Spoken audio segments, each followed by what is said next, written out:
마음을 쉬게 하는 공간, 노을 정원입니다. 우리는 살아가면서 수없이 많은 말을 듣습니다.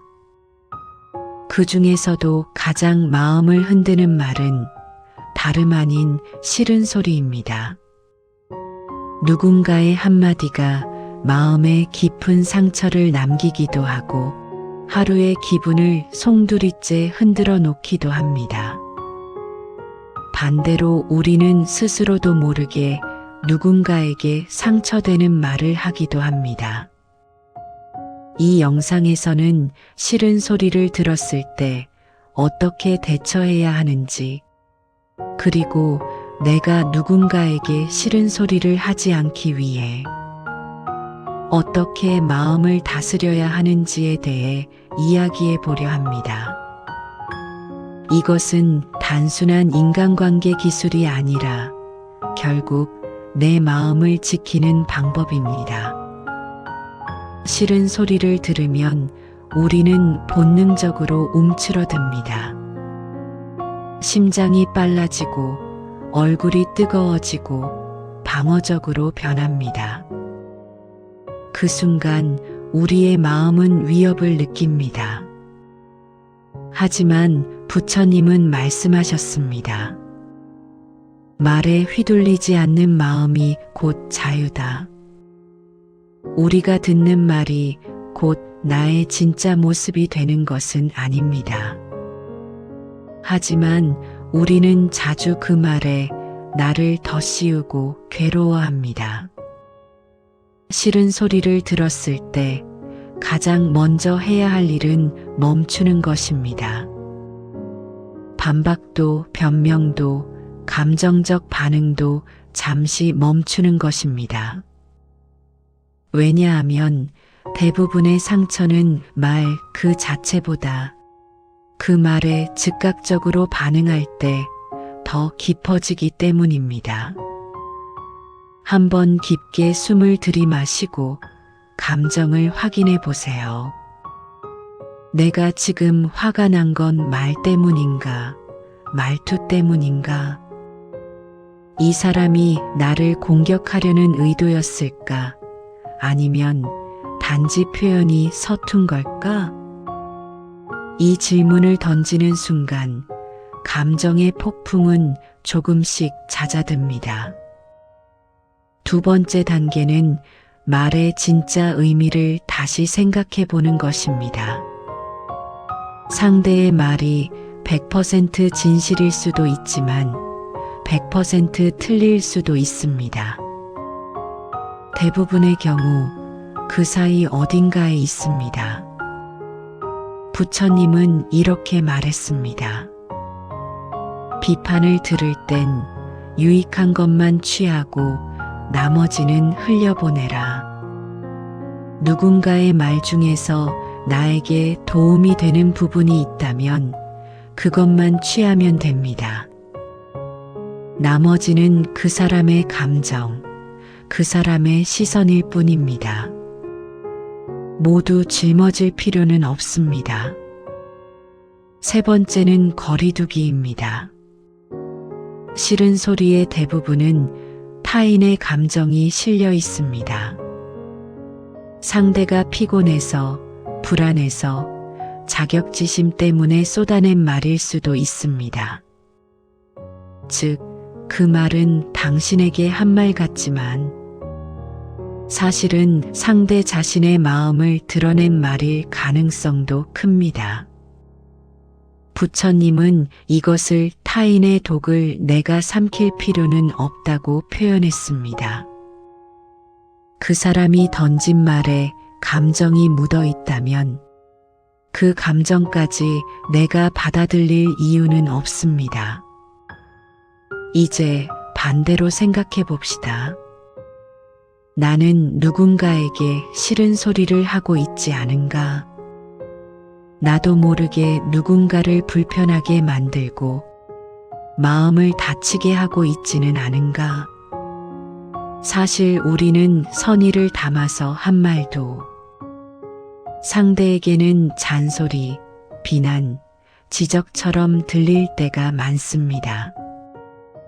특히 옳은 말일수록 더 쉽게 상처가 됩니다. 왜냐하면 옳은 말은 대개 위에서 아래로 떨어지기 때문입니다.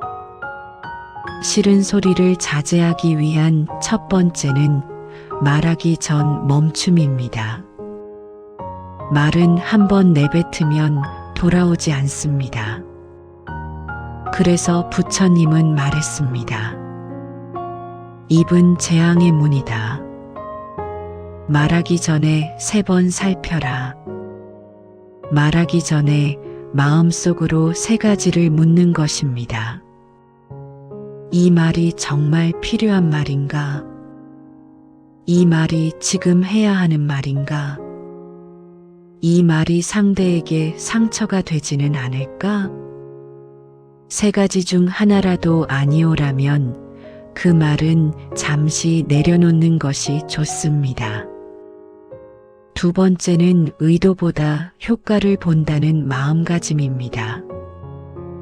우리는 마음속 진심이 전해지기만 하면 괜찮다고 생각하며 종종 아무렇지 않게 말을 내뱉습니다.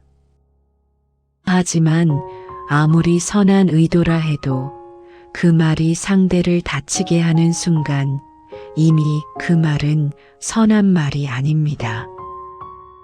말의 가치는 의도가 아니라 상대에게 어떤 영향을 주느냐로 결정됩니다. 상대가 위로받는지, 공격받는지, 부담을 느끼는지가 훨씬 중요합니다. 내 마음이 얼마나 진심이었는지를 기준으로 삼지 말고 그 진심이 상대의 마음에 어떤 모습으로 닿았는지를 먼저 살펴야 합니다. 때로는 진심도 칼날처럼 전달될 수 있음을 기억해야 합니다. 3번째는 감정을 씻지 말기입니다. 잔소리, 비난, 지적은 모두 말 자체가 문제가 아니라 그 안에 실린 감정이 상대에게 상처로 꽂히기 때문에 싫은 소리가 됩니다. 같은 말이라도 어떤 톤으로 말하는지, 표정이 어떤지, 단어를 어떻게 선택하는지에 따라 완전히 다른 메시지가 됩니다. 감정이 실린 말은 의도와 상관없이 상대에게 나를 공격하려고 하는구나, 나를 깎아내리려는구나라는 신호로 전달됩니다. 하지만 감정을 빼고 말하면 나를 도와주고 싶어 하는 말이구나, 관심이 있어서 하는 말이구나 라고 받아들여집니다. 결국 사람을 상하게 하는 것은 말의 내용 그 자체가 아니라 말을 실어서 던지는 우리의 감정입니다. 그래서 말을 하기 전에 먼저 내 감정의 온도를 내려놓는 것이 가장 큰 지혜입니다. 4번째는 상대의 마음 공간을 존중하기입니다. 간섭은 관심처럼 보이지만 사실은 통제입니다. 지적은 조언처럼 보이지만 사실은 강요입니다. 상대를 진정으로 존중한다면 그 사람의 선택, 그 사람의 속도, 그 사람만의 방식이 존재함을 인정해야 합니다. 부처님은 말했습니다. 강요는 사랑을 해치고 존중은 사랑을 지킨다. 내가 옳다는 확신을 조금 내려놓는 순간 관계는 훨씬 부드러워집니다. 마지막으로 우리는 모두 상처받는 존재라는 사실을 기억해야 합니다. 누군가에게는 아무렇지 않은 말이 누군가에게는 평생 남는 상처가 될 수 있습니다. 반대로 누군가에게는 상처가 되는 말이 내가 보기엔 조그만 지적처럼 느껴질 수도 있습니다. 모두가 다른 마음을 갖고 있기 때문에 우리는 서로 더 조심해야 합니다. 따뜻한 말 한마디가 누군가의 삶을 지탱할 수도 있고, 차가운 말 한마디가 누군가의 마음을 무너뜨릴 수도 있습니다. 이것을 아는 사람이 진짜 지혜로운 사람입니다. 싫은 소리는 인간관계에 언제나 존재합니다. 하지만 그것을 대하는 마음, 그것을 건네는 방식에 따라 관계는 달라집니다. 말은 칼이 될 수도 있고 약이 될 수도 있습니다. 누군가의 말에 상처받지 않는 마음, 그리고 누군가에게 상처 주지 않는 마음.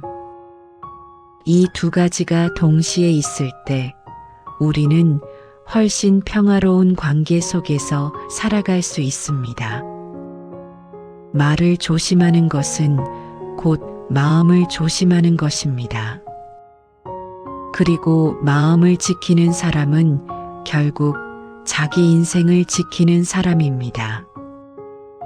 오늘 당신의 말과 마음이 더 온화해지고 더 부드러워지길 바랍니다. 그것이 스스로에게 주는 가장 큰 선물입니다.